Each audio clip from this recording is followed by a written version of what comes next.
Hello. My name is Malik Hyltoft, and I'm here to talk to you about a project of educating through LARP that we have. And I'm going to do that mainly by talking about a school we've built in Denmark with LARP education. It's called Østerskov Efterskole, and that's the only Danish I'm going to ask you to remember. And we just call it the LARP School. As a short presentation of myself, I have a master's degree in English and Japanese, but I'm not a university person. I've been a teacher of children through most of my life, and I teach at a high school now, not at the school I'm going to talk to you about. At that school, I'm presently a member of the board. I played role-playing since 1983, and LARPing for almost as long, only 5 months less. And I've designed educational games and promotional games for companies up through the 90s. And in 2003, I co-founded the school that we're going to talk about together with the current leader, Mads Luno.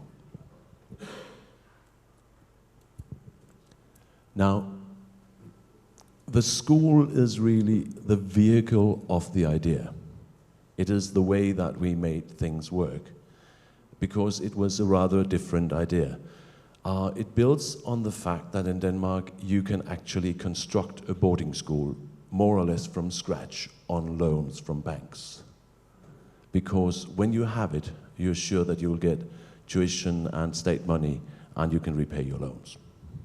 So we started with absolutely nothing and made a boarding school.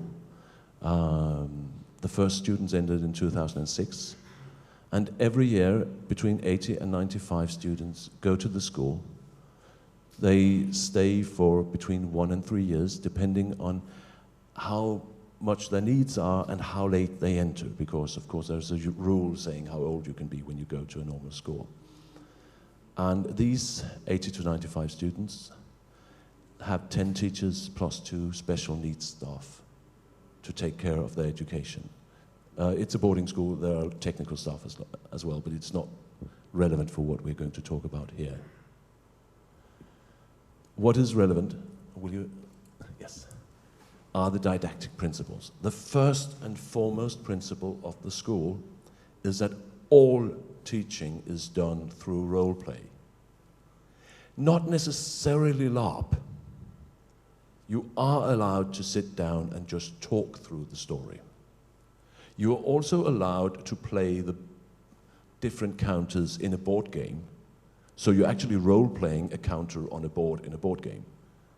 So you can role-play in 100 different ways, but it has to be role-play. It has to be identification with being something that is either more than yourself or something else from yourself. And each week, we play a new game. A game usually takes a week. So Monday, everything is scratched out. New rules, new subject, new ways of learning, new set of teachers. We have 2 sets of teachers, and they take alternate weeks. So when they've taught a week, they prepare for a week, and so on. So in that way, everything is redefined every week. That's the first plan. And the story and the game is more important than the curriculum, which is not the way we usually look at schools in Denmark.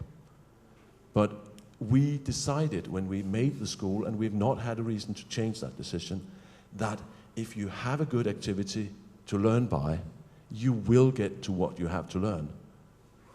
If you do it the other way around and say, you have to learn this week, you will not necessarily get there, because you don't have a reason to get there. So we are latching all the things you need for an exam on the end of the story.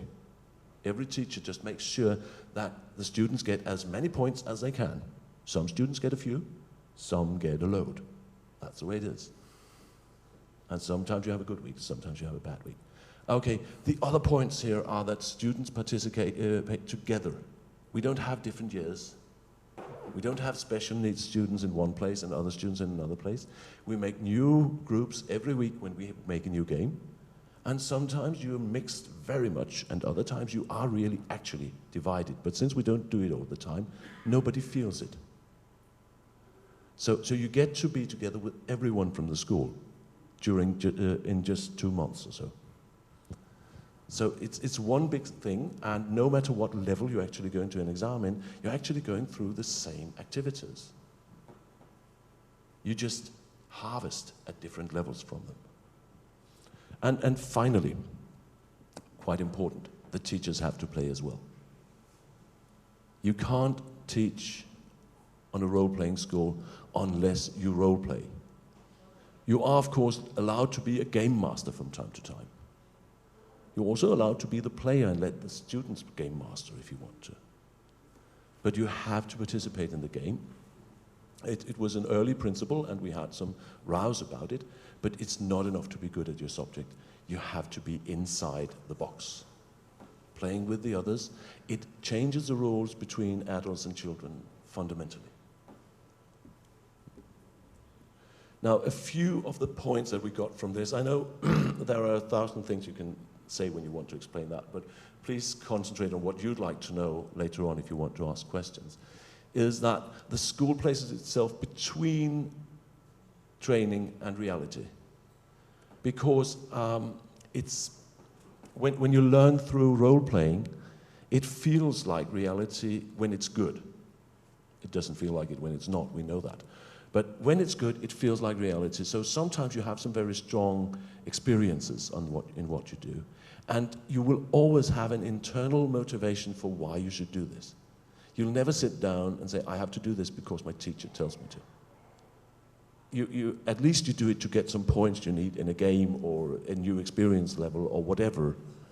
You always have a motivation for what you do. So you're getting closer to having that hard motivation you will actually have in life later on. But it's not as dangerous as if you actually went out and practiced in real life. And many of the students we work with don't have very much self-esteem, so they don't like dangerous situations, really. The other part is that we found that the form gives the students agency. Goes back to the old good Greek form agon, that you act. Every single student finds a reason to act. They make decisions, they do something, and often they fail. But since you fail in a game, you can reinvent yourself and you can try again tomorrow or next lesson. And there's not a teacher telling you, it's stupid. It's a teacher telling you, you might want to find another strategy here. And this actually, we don't know exactly why it works so well in that way, but we can see that the students become very active. They really believe that acting makes sense in this world.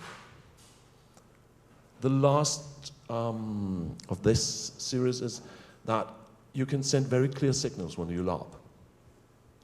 I usually signify it by saying, if you put a hat on, your teacher knows that you want to take part in the lesson. Even if you look out the window for some time, the teacher knows that you put the hat on, so you actually want to be here. You just failed in concentrating. So you can send some very clear signals through your physical appearance. And I think that's something students need, especially the failing students. They need a way of showing the teacher that if I just knew how, I'd really like to be part of this class. And here, you can simply show it. Even when you fail the rest of the day. You have shown, I did try from the beginning. And that gives you some credit when you have to discuss why it went wrong and so on. Because, I mean, nothing is perfect. Everyone fails from time to time. That was the short description of the school. I'd like to present to you that we have had a research project run by the University of Aalborg on the school. Professor Lisa Gede visited the school for a year. They actually just wanted to go through 3 weeks doing qualitative research. But as she said in her speech about it the first time we had a conference, was that they came out and they had this principle that when things started to repeat themselves, they were at the end of the qualitative investigation. That's a good principle. But she had to admit that after a year, still there wasn't any repetition. Or rather, of course, there was repetition, but there was much more new than there was repetitive action. So they actually kept sending people out to do qualitative research for a whole year. And the project just grew and grew and grew. And after that, they took some of the experience and they've test run it on other schools. So their conclusions, which are of course a bit more conservative than we would dream of, but still rather clear, are based on that the fact that it can be reproduced. And basically the conclusions are, which you wouldn't expect because we did not focus on it, that the method of teaching through lab is actually quite effective even when you rate it through test scores. Students score average or better. And it also shows that it has a very large potential for inclusion. Inclusion would be students with other languages than Danish, students with mental handicaps, social handicaps, and so on, or learning disabilities. And we don't have many with other languages because the boarding school system sorts many of them away. But the 3 other classes, we have very many special needs students. And they concluded that they were very well integrated in the activities. And finally, which I find quite interesting, is that the way of learning gave access to emotions while you were learning, which is a totally different way of remembering what you've learned, because you can actually remember a fact and an emotion at the same time, which is a good way of memory, or at least that's a theory when they look at it. Yeah. And finally, the complexity of the themes also meant that students could participate at different levels, because everyone can participate in the game part, but it being a game meant that you could investigate it at great depth in complexity, more or less as complex as your teachers could help you go. And that meant that some students would go very deep and others would participate at a lower level, but everyone would be in the same game.